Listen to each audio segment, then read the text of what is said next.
মুন্সিগঞ্জ লঞ্চঘাটে ৯ মে রাতে ঘটে যাওয়া ঘটনা নিয়েছে নতুন মোড়।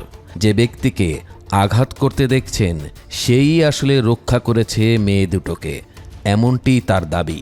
মুন্সিগঞ্জ লঞ্চঘাটের ঘটনা সারা দেশে তোলপাড় সৃষ্টি করেছে।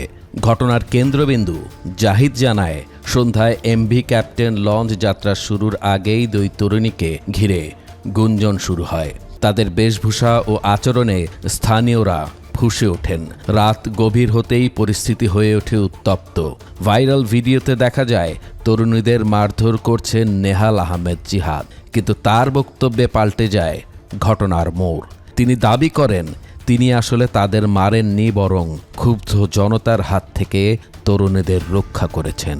জিহাদ আরও বলেন, স্থানীয়রা যখন তাদের আচরণ ও বেশভূষায় ক্ষিপ্ত হয়ে আক্রমণ করতে চলে আসে, তখন তিনি ভাই হিসেবে শাসন করে পরিস্থিতি নিয়ন্ত্রণ করেন।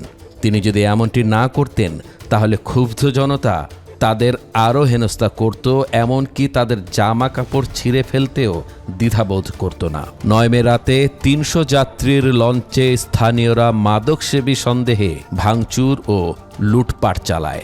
জিহাদ তাদের কাছ থেকে ৮টি মোবাইল উদ্ধার করে ফিরিয়ে দেন বলেও দাবি করেছেন। মোহাম্মদ নেসার, বাংলাদেশের খবর।